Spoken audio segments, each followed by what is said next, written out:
So there are literally hundreds of things to do in just Magic Kingdom alone. But what do you need to prioritize at this popular Disney World park during your next trip? We're bringing you the top 10 must-dos of Magic Kingdom today here on DFB Guide.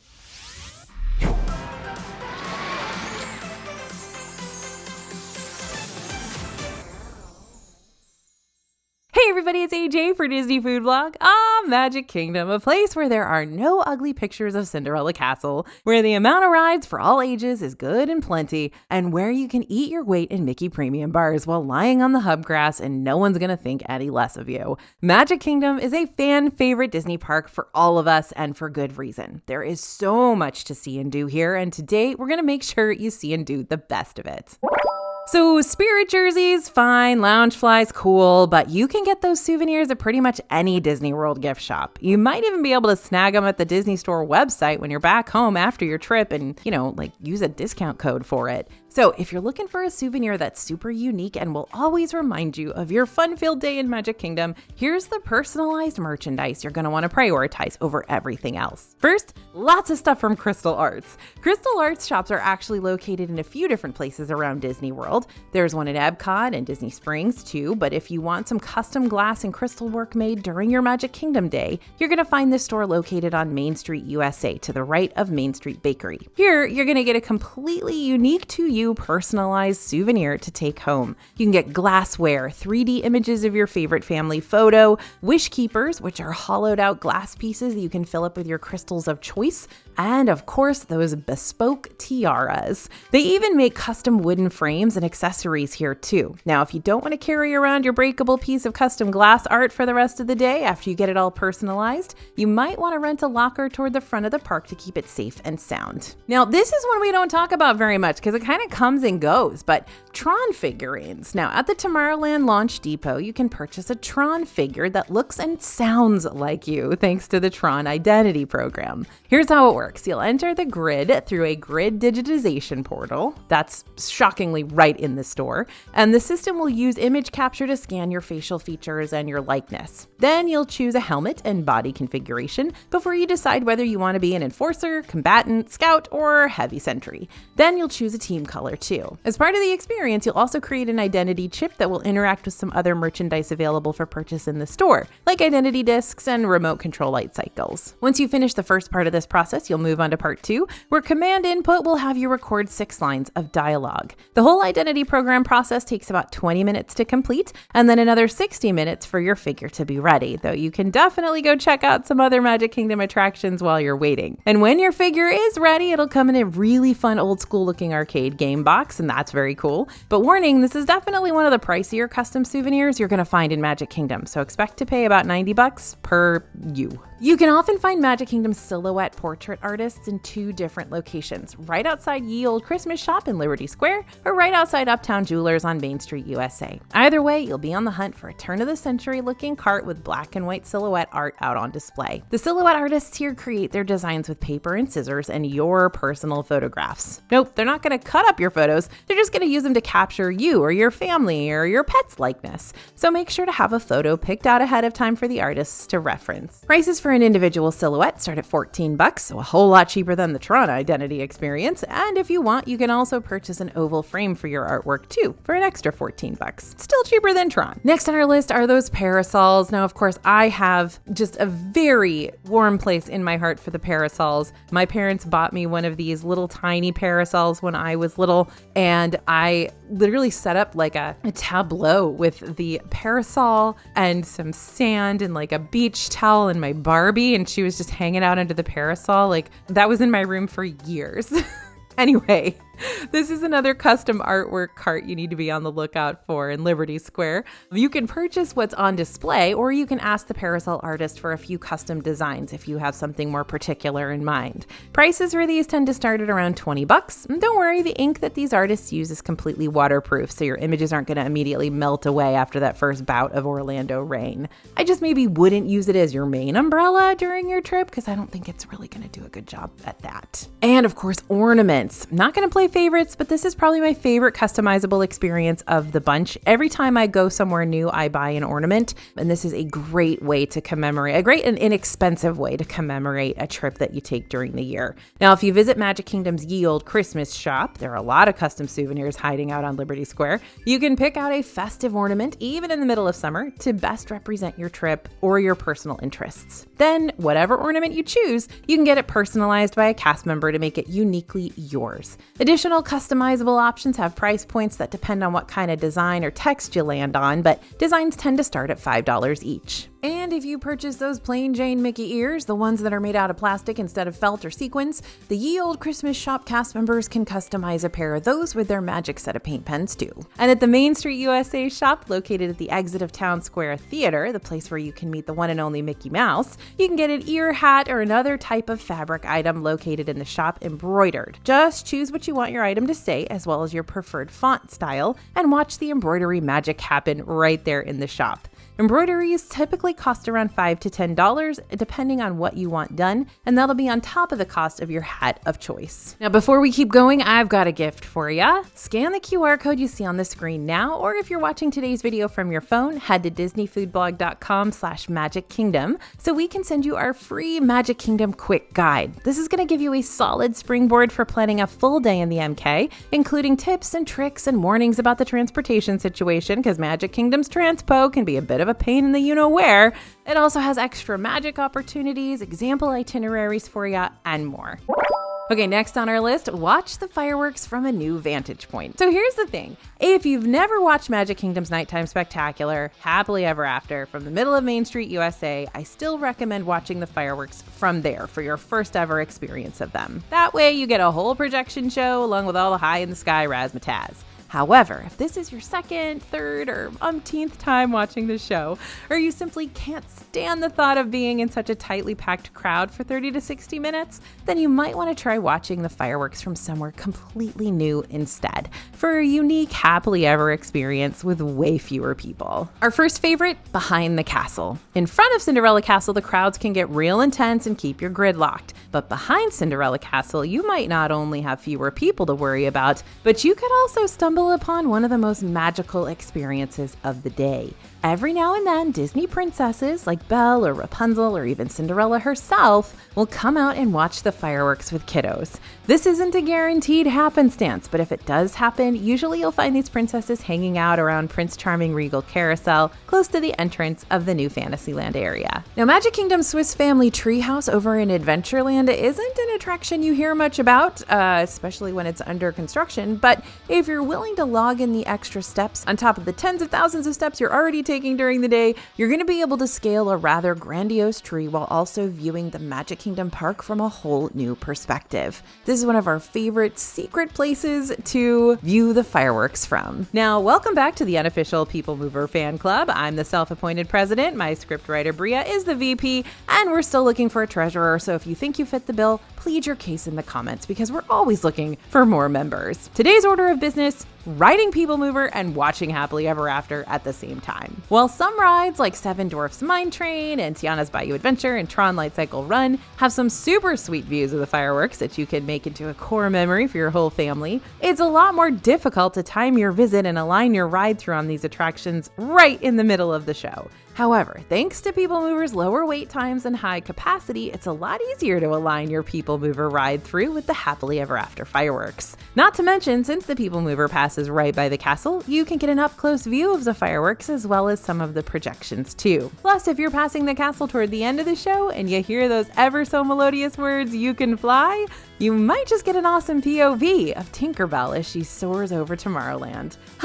People Mover meeting adjourned. Now, if you're looking for a stationary fireworks spot that's less unpredictable than a ride, just head on over to Frontierland and aim for the bridge. This bridge goes over the part of the water for Tiana's Bayou Adventure, and it's located near the Frontierland popcorn cart. Sure, you may not be able to see the castle projections from this far back, but this is definitely a calmer and less crowded place to enjoy the colorful crash, boom, bang happening up in the sky. You might even see those fireworks reflected in the rivers of America, and it'll just be such a romantic moment. Magic Kingdom might not be our favorite place to go for a nice sit-down meal in Disney World, but that does not mean Magic Kingdom doesn't know how to entertain when it comes to dining. In fact, MK is home to some of the most coveted dining reservations anywhere in Disney World. The biggest one, of course, Cinderella's Royal Table, eating in the castle. This is Disney magic at its finest, y'all. During this meal, you're gonna dine in the Cinderella Castle, surrounded by scaling stone walls and ornate tapestries and impressive art and gorgeous stained glass windows, as well as princesses. Now, this is one of those restaurants that you're gonna wanna book if meeting the princesses is a huge deal for your group, because you're gonna be able to meet a whole bunch of them during your meal, starting with Cinderella, appropriately enough, who you can get a photo op with even before you're seated. While princesses tend to rotate in here, commonly you'll see characters like Rapunzel and Aurora. We actually saw Merida last week, Ariel, and others too. Sometimes Jasmine's there too, we saw her last week as well. Ooh, and Belle. Now, breakfast, lunch, and dinner are all prix here, so you'll pay one set price for each person in your group, no matter what you decide to order. In general, food here tends to be fine, but really, you're going to be paying for the experience, the atmosphere, and the character interactions. This place isn't going to get a Michelin star anytime soon. Cinderella's Royal Table is always a popular option among guests, so make sure to book your advanced dining reservations for this place 60 days before your Magic Kingdom visit for your best chance at snagging a table here. So when's my favorite time to dine at Cindy's place? Easy, bright and early for breakfast, as in the very first reservation of the day, if I can manage it. If you book the first reservation time slot for Cinderella's Royal Table, which tends to be around 8 a.m., you may be able to get into the park before it officially opens for the day, even earlier than the early theme park entry crowd sometimes. This means you can get some super sweet shots down an empty Main Street USA and in front of Cinderella Castle without worrying about needing to Photoshop out any accidental photo bombers when you get back home. Oh, and here's an extra Cinderella's Royal Table tip for you. The glass slipper dessert might not be on Cindy's official menu, but you can still request it for an extra $25. Now, that's a hefty price, but, for a secret menu item that is basically quintessential to where you're dining, it might be worth it for you.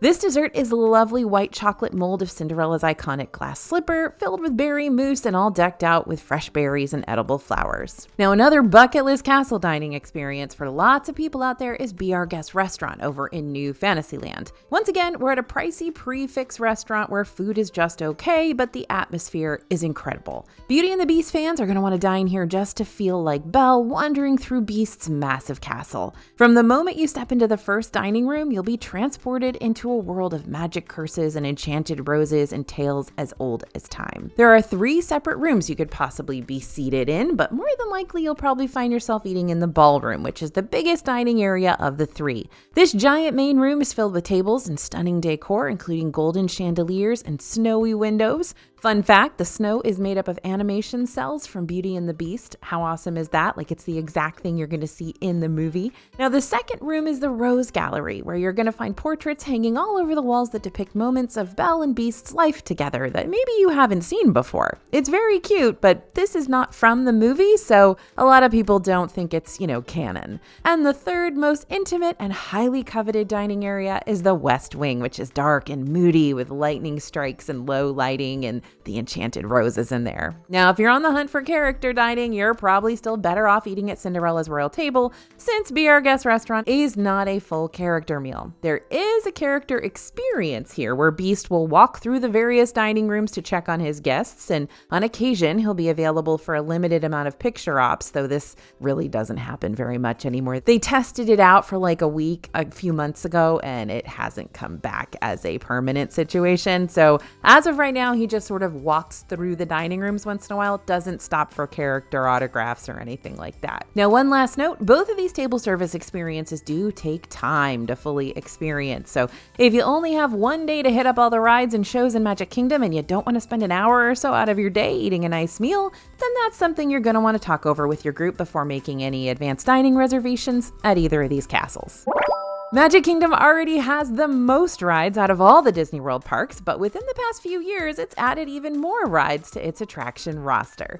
Back in 2023, Tron Light Cycle Run opened over in Tomorrowland, taking guests on their very own 2-wheeled light cycles, launching them into the grid for a race through a dark computerized world that reaches speeds up to 59 miles per hour.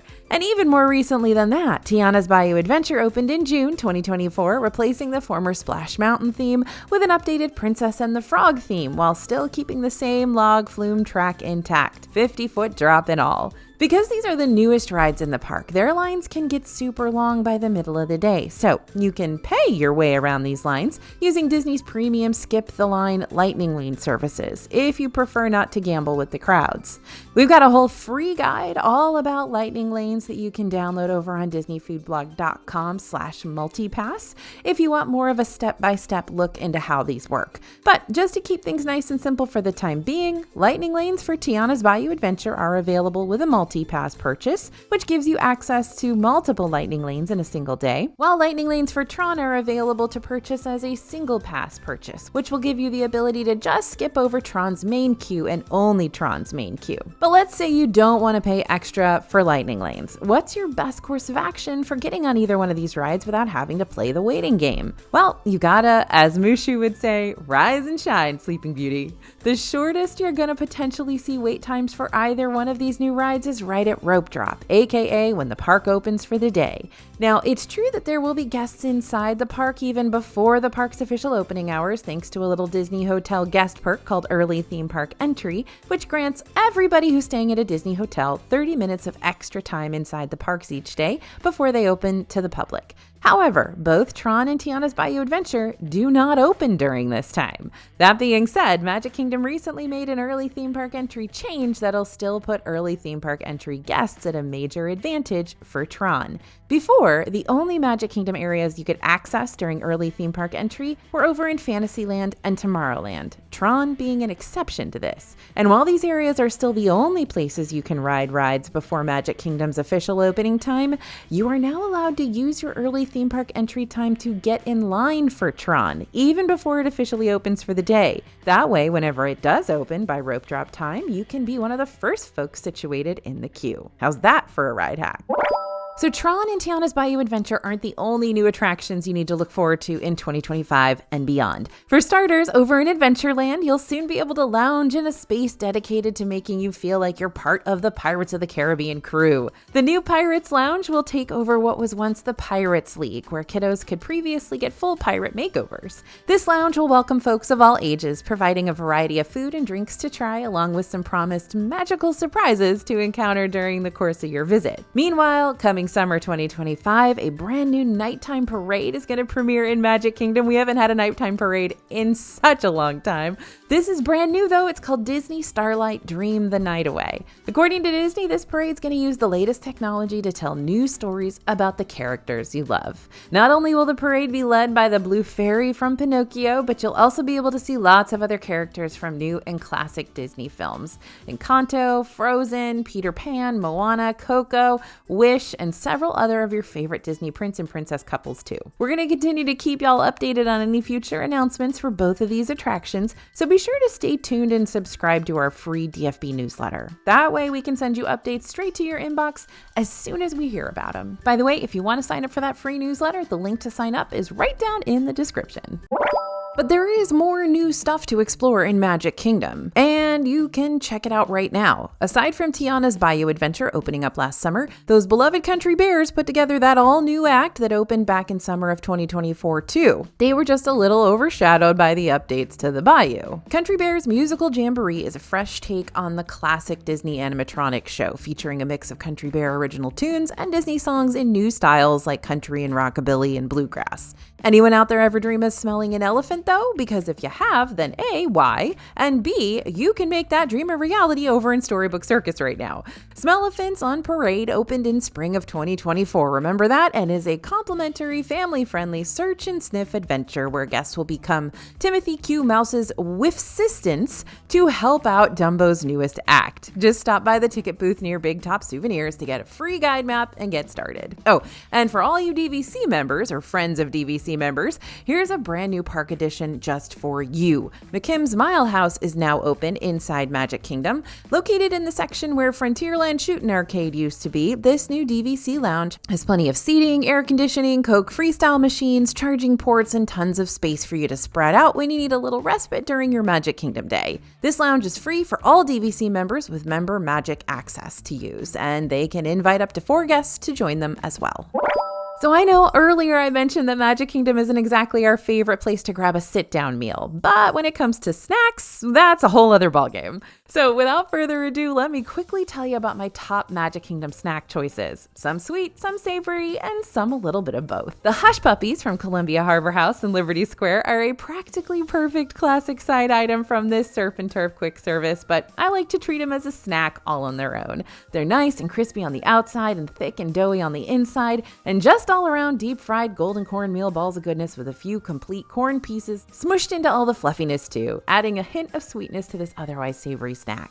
Best of all, you can get a basket of these for just $5. And the Gaston's Tavern Trinity. Before, my main snack recommendation at Gaston's was always the warm cinnamon roll, right? And I stand by that. The warm cinnamon roll is filling, it's thick and creamy, and it's big enough to share, making it a great breakfast option for those who are starting off their day with a pretty big sweet tooth. But recently, 2 more snack items were added to Gaston's menu that have definitely proven themselves more than worthy of being top MK snack contenders as well. The creme brulee croissant took Fantasyland by storm when it debuted back in 2024, and for good reason. This sweet snack is made of crispy croissant dough filled with vanilla bean custard and a glazed sugar layer covering the top. Not to be cliche or sound like a vampire, but this treat was love at first bite. Once we sunk our teeth into all those sweet layers and cracked through that thin creme brulee, baked sugar topping, we were already wondering when we'd have time to place our next order before we finished up the first one. And if you prefer the savory stuff, the ham and Gruyere tart from Gaston's is also a solid snack choice.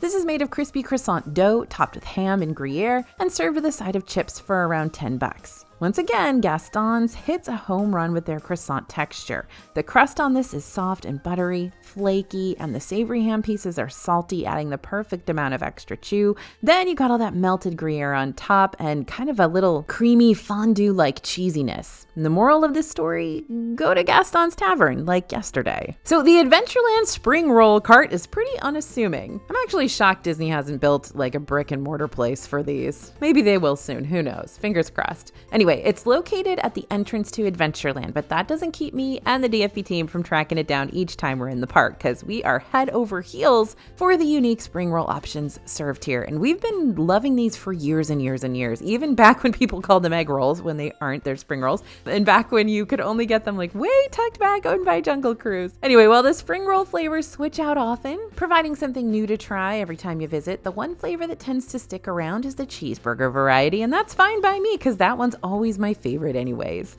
Each spring roll order comes with 2 deep fried and super crunchy rolls. If you can't decide which flavor to try, take a leap of faith and try both. You're more than welcome to get 2 of the same flavors, or you can choose 1 of each flavor for the same price tag, depending on availability, that is. These spring rolls can sell out toward the end of the day, so be sure to get in line for them sooner rather than later. All right, so bacon is great, candy is great, snacks served up on a stick are great. So you put them all together and what do you get? The candied bacon skewer, which I love. This is at Westward Ho in Frontierland. It's a huge, thick piece of bacon served with potato chips. And even though the flavor of the bacon is nice and smoky on its own, that candied brown sugar coating gives the whole thing sweet and savory vibes, which is what really pushes this over the top for me. Now, the texture of this bacon might not be for everyone. My mom likes bacon that is so crispy that it's basically burnt and falling apart. That's not my vibe. I much prefer a chewier bacon. So if you're the type of person who only eats your bacon super well done, this is not something you're gonna love. But for those of us who are like super into things like pork belly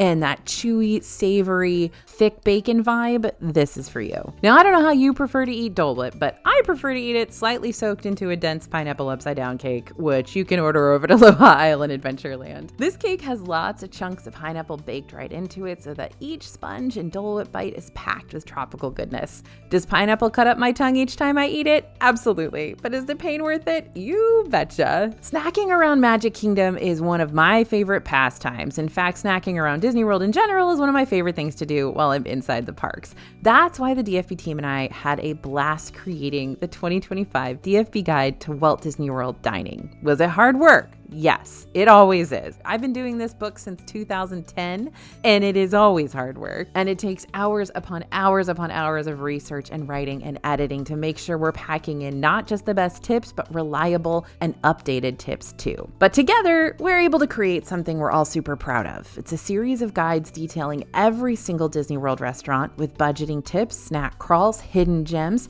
secret menus. And since we've already done all the hard research, all you have to do is pick it up from dfbstore.com, use code YouTube to tack on an extra discount, and download the guide onto your phone or your tablet to have all our best hacks and recommendations and full color food pictures right at your fingertips at all times. Head over to dfbstore.com to pick up yours. So you might notice during your next Magic Kingdom visit that the backside of this park is giving less Frontierland and seeming more like construction land nowadays. Part of that is because the classic runaway coaster, Big Thunder Mountain Railroad, is undergoing a major overhaul, and she won't open again until 2026. However, depending on when you're watching this video, there might be even more construction beyond just the Big Thunder Mountain makeover taking place. It all depends on whether you're visiting the park before or after Disney breaks ground for the up-and-coming Cars Land coming to Magic Kingdom. Cars Land's going to introduce 2 more rides into the park that's already loaded up with them. One ride will be a little more thrill-focused, taking riders on a race around wild terrain, all while wrapping around mountain trails and dodging geysers and splashing through mud holes. Disney released some early concept art for this ride, and I am slightly obsessed by the idea that each car will have its own personality along with its own name and number. Meanwhile, the other ride will be geared towards smaller racers as a fun Cars-themed option for the whole family. We don't know when Cars Land is slated to open, but it's definitely going to be beyond 2025. In order to create this new section of Magic Kingdom, Cars Land will be replacing the Rivers of America and Tom Sawyer Island. So if you're visiting Magic Kingdom in the near future, you might want to pay these sections of the park one last visit before they're gone for good, since they're set to close in 2025. Just recently, we also learned that Buzz Lightyear Space Ranger spin over in Tomorrowland is getting ready to close too. But don't worry, this one won't be closing permanently. It will be closing for a good long while though, to make way for some much needed changes like new show scenes and updated blasters and honestly entirely updated cars. Anyway, Space Ranger Spin is slated to close this August and will not reopen until later on in 2026. So make sure to defeat evil Emperor Zurg while you still have the chance to, because it's going to be a hot minute before you have the chance to do it again. Magic Kingdom is the only Disney World park where you're going to be able to watch a full-scale parade, complete with intricate floats and lots of characters and a steampunk version of the Maleficent dragon that actually blows fire. Typically, Festival of Fantasy runs twice each day, once around noon and once around afternoon, like at 3 p.m. or so. But this isn't always a guarantee, so you're going to want to check the showtime guides on the My Disney Experience app to see when the parade will for sure be happening during your visit, since they're always subject to change. Now, if Festival of Fantasy is happening twice on the day of your visit, I would highly recommend watching it wind its way around Frontierland and Liberty Square and Main Street USA during the second showing instead of the first. Lots of guests choose to watch the first parade because, well, it's the first one of the day and they're excited for it and they're ready to knock it off their must-do list as soon as possible. The second showing, however, tends to have lighter crowds and better show visibility overall. That's not a guarantee, of course. You might be mixed in with a Magic Kingdom crowd that day who's just pining for that second parade. However, what I can tell you with near certainty is that one of the worst times you can get in line for something is right after the Festival of Fantasy floats finish traveling through that particular land. For example, once the final float passes through Frontierland, please avoid getting in line for Tiana's Bayou Adventure immediately after, just because a whole bunch of people who just finished watching the parade are all gonna go get in line there now too. This also goes for Haunted Mansion right after it goes through Liberty Square. Whoo boy, that gets real busy. Your best bet is to hit up rides during the parade that are on the other side of the park where the parade isn't happening, like over in Fantasyland, Tomorrowland, or Adventureland. Picture this, it's the end of the night at Magic Kingdom, Happily Ever After just shot off its last firework, the crowd goes wild, and then chaos. Sheer, utter chaos. Right after Happily Ever After wraps up, guests will all be funneling out of Main Street USA in just this massive crowd. If you drove to Magic Kingdom or are planning on taking a ride share back to your hotel, or if you're staying at a Good Neighbor hotel and using their shuttle service to return to your room at the end of the night, you're gonna have to keep fighting these masses to board either the ferry or the the monorail, which will take you to the transportation and ticket center. And that's where you'll find your actual mode of transportation that'll take you the rest of the way, quote, home. It's not totally out of the realm of possibility for this whole survive the crowds and travel over to the TTC business to take up to an hour or more, which will feel like the longest hour possible when you're exhausted and your feet are killing you. Instead of waiting an hour in a transportation line, piled on top of a lot of tired and cranky strangers, just hang back and spend that hour in Magic Kingdom instead, right? Depending on park hours that day, Magic Kingdom could still very well remain open for a couple of extra hours after the show. This is especially the case during busy times like the summer or holidays and things like that. It's going to be open till like 11, sometimes even midnight. But even if the park does close right after Happily Ever After, the Main Street USA shops will remain open for an extra 30 to 60 minutes to accommodate any last-minute shoppers who can't stand the thought of leaving Magic Kingdom without first grabbing that piece of merch that they spotted earlier on in the day and can't stop obsessing over. Find yourself an unoccupied bench, watch the masses continue making their beelines toward the exit while you sit there all nice and cozy, and use this time instead to savor your last moments in Magic Kingdom before it's time to go home. Because you're either going to have to deal with these crowds in a bottlenecked line, just waiting for the next bus or boat or monorail to come pick you up, or you can wait out the crowds with a view of Cinderella Castle and maybe one last Mickey Mouse Rice Krispie treat from Main Street Confectionery before you hit the road. I know which one I would choose.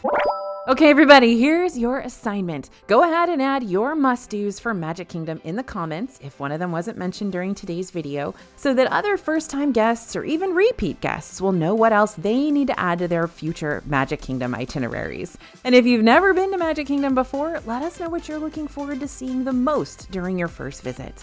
If you're ready to keep on planning for your upcoming trip right now, be sure to check out one of our other Magic Kingdom videos next. The Magic Kingdom Ride Tips one is a personal new favorite of mine. And don't forget to download our free Magic Kingdom Quick Guide so we can get that sent over to your email super quick. Thanks for listening, everyone, and thanks for watching.